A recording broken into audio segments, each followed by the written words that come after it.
ഇതാണ് ഇപ്പോഴത്തെ അവസ്ഥ. കാരണം കഷ്ടപ്പെട്ട് കുപ്പി വാങ്ങുക, വേറൊരു കുപ്പിയിൽ ഒഴിക്കുക, 20 രൂപ ലാഭം,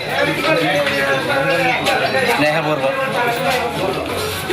ഐഡിയ എങ്ങനെയുണ്ട്? വെറുതെ 20 രൂപ നഷ്ടപ്പെട്ടല്ലോ.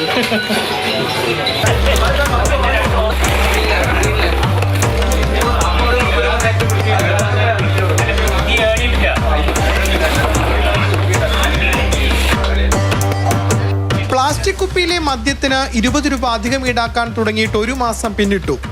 പരിസ്ഥിതി സൗഹൃദമെന്നാണ് സർക്കാർ പ്രചാരണമെങ്കിലും ലക്ഷ്യം വ്യക്തം. പ്ലാസ്റ്റിക് കുപ്പികൾ തിരികെ നൽകിയാൽ 20 രൂപ മടക്കി നൽകുമെങ്കിലും പലരും അതിന് തയ്യാറല്ല. കണ്ണൂർ പാറക്കണ്ടി ബിവറേജസിൽ 65% കുപ്പികൾ തിരിച്ചെത്തുന്നുണ്ട്.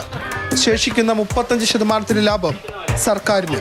യാതൊരു ഉദ്ദേശം അതില്ല. ഇത് ചെയ്യേണ്ട ആവശ്യമില്ല, ഒരിക്കലും വേണ്ട. എന്തിനീ പൈസ ഒന്നിക്ക് പൊന്നിച്ചാൽ പോരെ? ഈ ഉറുപ്പ് എന്താ സൈറ്റ് അന്ത സൈറ്റിന് ഉറുപ്പ് പൊന്നിച്ചാൽ പോരെ?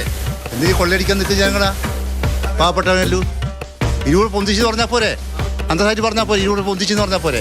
മടങ്ങിയെത്തുന്ന പ്ലാസ്റ്റിക് മദ്യക്കുപ്പികൾ വാങ്ങാനും 20 രൂപ തിരികെ നൽകാനുമായി ജീവനക്കാരെ പ്രത്യേകം നിയോഗിച്ചിട്ടുണ്ട്. കുടുംബശ്രീയിൽ നിന്നുമാണ് താൽക്കാലിക അടിസ്ഥാനത്തിലുള്ള നിയമനം.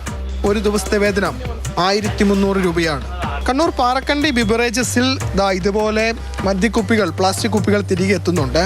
ഒരേ സമയം മദ്യപിക്കുന്നവരെ കൊള്ളയടിക്കുന്നതിനൊപ്പം ജീവനക്കാർക്ക് സൃഷ്ടിക്കുന്നത് വലിയ ബുദ്ധിമുട്ട് കൂടിയാണ്. മദ്യപാനികളെ പിഴിഞ്ഞും ജീവനക്കാരെ ബുദ്ധിമുട്ടിച്ചും ബെബ്കോയിലേക്ക് എത്തുന്നത് ലക്ഷങ്ങളാണ്. പലപ്പോഴും വൃത്തിയുള്ള സൗകര്യങ്ങൾ പോലും ബെബ്കോ ഔട്ട്ലെറ്റുകളിൽ ഒരുക്കാറില്ല. ഉപ്പി പൊറിക്കുമ്പോൾ തലയെടുത്ത് വെച്ചിടുക ചാക്ക് കൊടുത്തിട്ട്. തെരഞ്ഞെടുപ്പല്ലേ നല്ലത് കാണാം. മാതൃഭൂമി ന്യൂസ്, കണ്ണൂർ.